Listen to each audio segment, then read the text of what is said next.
Nice. Alrighty, well I'm going to do the intros pretty fast here because it looks like we have an interesting build coming out of Salt King. In the bottom right we have the blue Zerg, which is Salt King from Dark Society Gaming.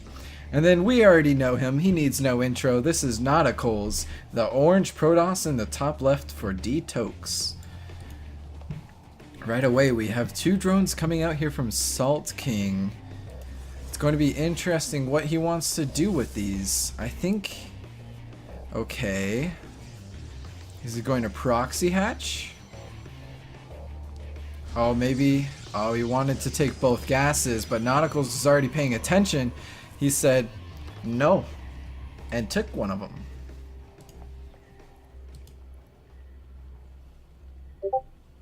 Interesting idea. Sadly, it did not pay off for Salt King because Dtokes was paying attention. He cancels it last second, gets his money back, and he's always making sure that Dtokes is not going to be able to take this gas. That is absolute worst case scenario. It was very well played by Dtokes. He knew that if he got a hold of that gas, it wouldn't have mattered for him. If he got a hold of both of those gases, he wouldn't have been able to get that warp gate out. He would have been forced on the Zealots until he was able to either kill the extractors or get his Nexus up fast enough. Probably would have forced out a forge, maybe some shield batteries. It would have been really, really difficult to recover from that. Instead, now we kind of have a standard opening aside from the two drones pulled, looking like out of Salt King. And then we do have the spawning pool about 3/4 way up now. It's like barely behind, maybe like a second or two, but not by much. The cybernetics core is coming in. You know, Dtokes, I am surprised he is not above Diamond 2. He actually has been playing really well. He feels like at least a Master 3, at least. Like I don't really know much about Protosses, but I do feel like he is playing out of his level currently. Like the fact that he's able to react fast enough to get to know exactly what Dtokes is doing with a double drone pull. Like he didn't look out for that extra hatchery. He knew to take that gas, and then he expanded, and then he was microing really well versus the drones that were in here. We'll see how Salt King is able to fight against this. He does have one adept knocking on the front door. Queen's just finished up. No injects yet. There it goes. I think he's more worried about this adept. However, he's going to get... Oh, barely. Right as he was glaving, he decided to shade out with that adept. Shades away, sees if he can go in and one-tap that drone once again. Instead, he's just going to abide for lings. Not the end of the world, doesn't really take any health damage, so those shields will recharge. As for tech, we do have an evolution chamber and a baneling nest. It's going to look like we're looking at bane drops coming out of the Zerg player here. Third base is about over halfway up now. For the Protoss, we have charge coming out of this Twilight Council. And we have warp gate opening up here as well.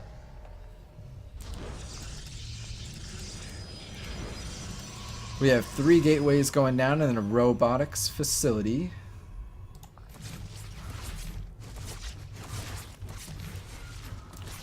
And the adept shades into the main base, sees the baneling nest. Does he get vision? He does get vision of the evolution chamber as well. That should tell Dtokes exactly what is going on here for Salt King. He was able to pick off a couple of drones. Oh, maybe just 2. Actually, those were probably both lings, so I don't think he got any drones. I think Salt King actually microverse. I thought I saw 1 or 2 go down. I'm mistaken. Puts 8 lings right into the drop in the top right here. He has no vision of this.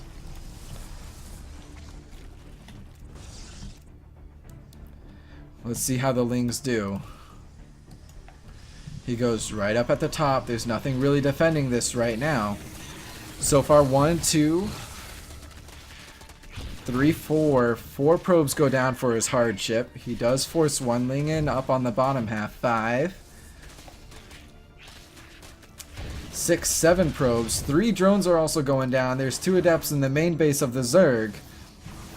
And finally he has 2 adepts and 2 sentries that are cleaning up. However, In the side of trades, it is 11 probes, 12 drones. These adepts are still going uncontested.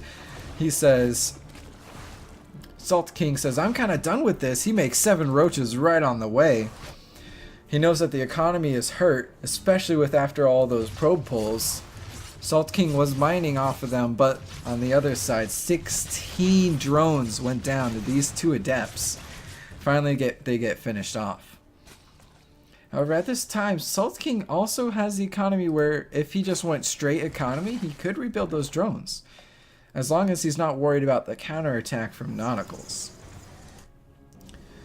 On the left side here, we do have that Warp Prism, and keep in mind he also does have that Charge upgrade. Let's see the upgrades right now. There you have Charge and Warp Gate and just Speed. In production, we have Roach Speed and +1 ranged attack. The armies completely miss each other here. The Roaches are now going to attack the Protoss player. And then now, Salt King says, uh-oh, this is kind of an awkward base race scenario. That's a lot of sentries, that's a lot of Zealots with charge.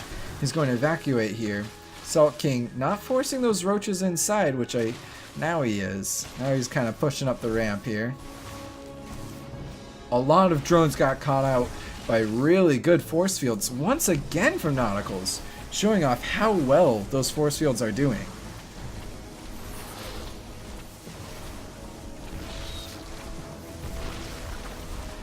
Yeah, I agree with Ball Savage. This guy is not playing like a Diamond 2 Protoss. With those, this is the 3rd game where we have seen really, really good force fields come out of the way from Nauticals.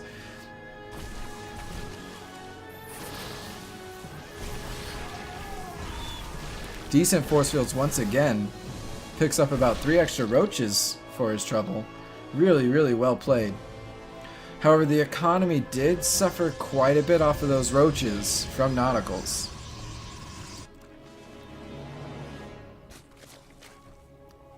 The 3rd base did get completely destroyed, however the economy is still going for Salt King. And he is up about 16 supply currently. Roaches should be decent versus these Zealots. However, it really will come down to the force fields and how well these Guardian Shields are going to be. And he isn't watching the ramp, which is really important now. He's forced to play all the way at his natural base. It would have been nice if those Spines had gotten pushed up, because this is going to be a really big push. Now these Roaches have nowhere to kite versus these Zealots. And they're just going to be eating these Zealots right in the face. However, these Roaches, they push through them. And these sentries really don't deal that much damage. They are a support style unit. They're going to kill off a couple of these sentries as they walk through. And he's able to keep them about 3 sentries or so alive. Decides to warp in one more time. There's been only 2 probes made since we last visited Nautical's base. And the Roaches are just coming and pounding once again, and Nauticals decides to tap out. Salt King will be finally taking out Nauticals for Dark Society Gaming. Starting to even out the score a little bit. 3-1 in favor for Dtokes. Salt Game taking number 4.